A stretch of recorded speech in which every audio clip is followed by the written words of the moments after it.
Just some thoughts about why we shouldn't trade the overbought and oversold conditions on the sentiment. As we can see, the yen and the CAD are extreme.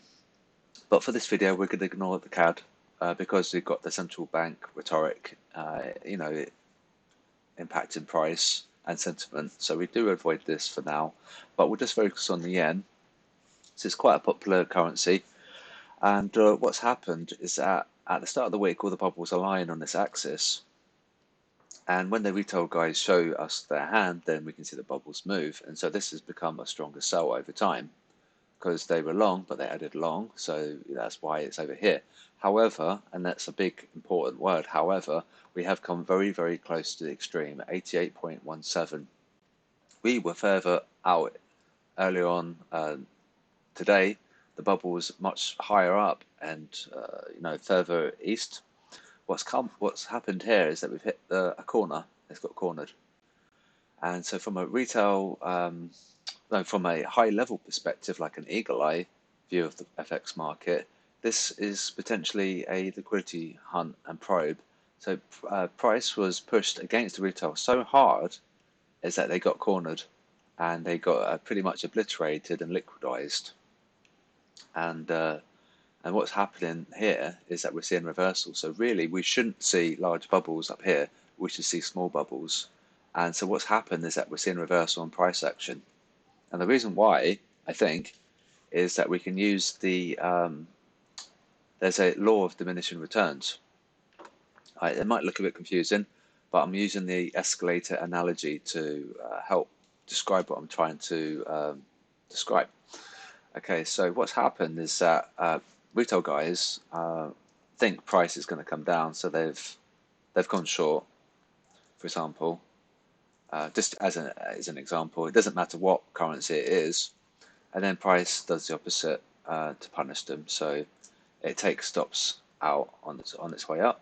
So SLC probe and direction, price direction.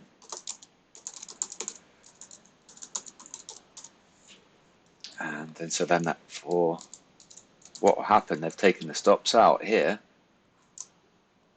and they're walking away with that liquidity. Now the first move was a large amount in stops.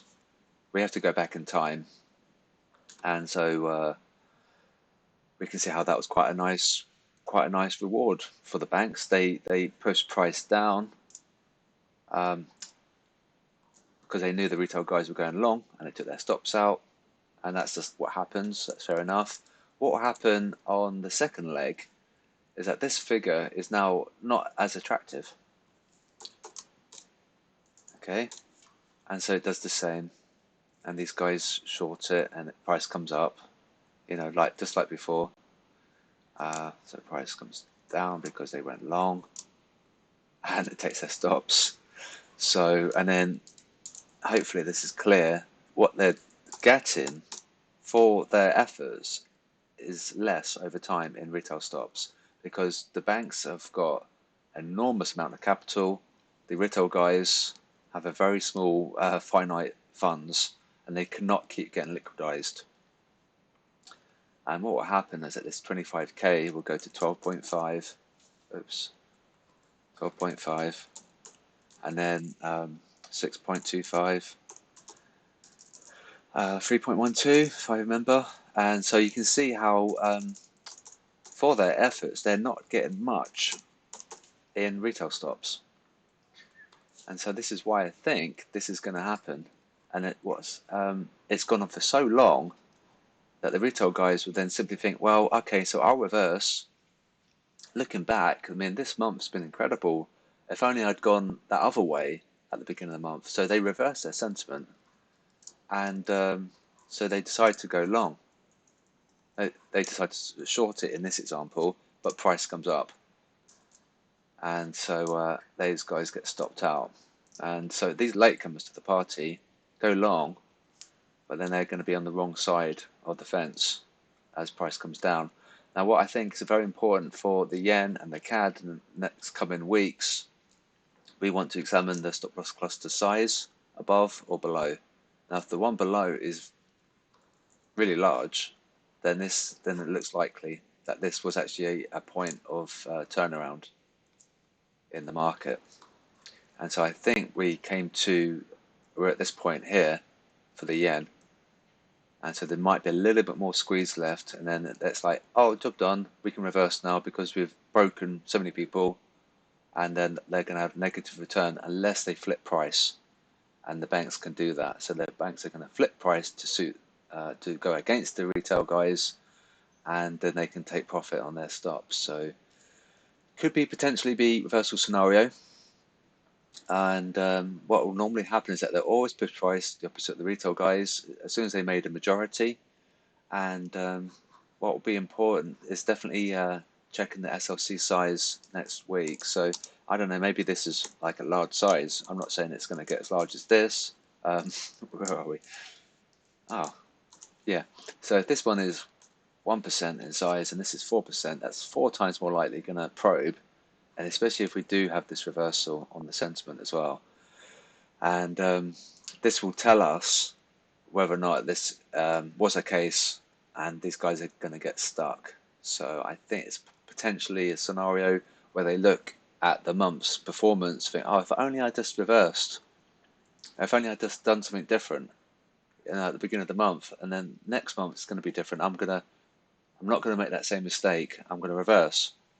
And what will happen is that if 1 million people think that, then we are going to see a reversal, but against them, and then we could come down and take their stops again. So, and then this will continue and continue and continue until those guys get obliterated, and then we come back to square one again.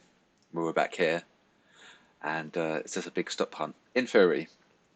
So I think this is a likely scenario where we're about here, and it could potentially be here. It all depends, if they're going to squeeze the retail guys anymore.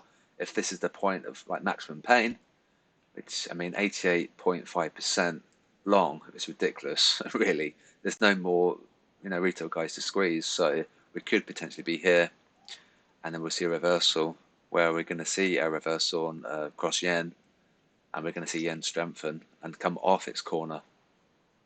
So hopefully that's clear. And they will know how the majority are positioned by looking at the sentiment, and they'll always push price against them, especially when the majority forms.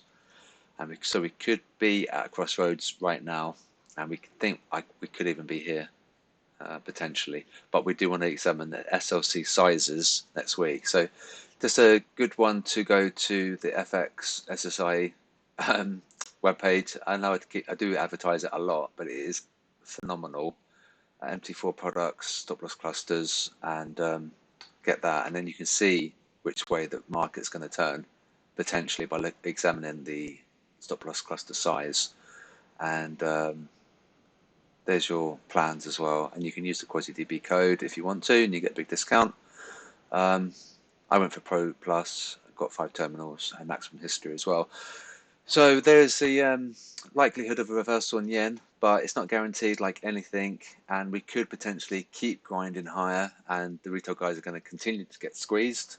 But if they have a reversal in their sentiment and then they do the opposite, then the banks are going to do the opposite of what they're going to do. So they're always one step behind the curve, and they're always going to get punished. So unless you've got awareness and sentiment, you're going to be behind the curve and you're going to get punished. So have a look at the SLC sizes on your dollar yen pairs next week, and we'll probably get a clearer picture as well. So I'll wrap up now. Hopefully it helps. Any questions, just let me know, and have a good day.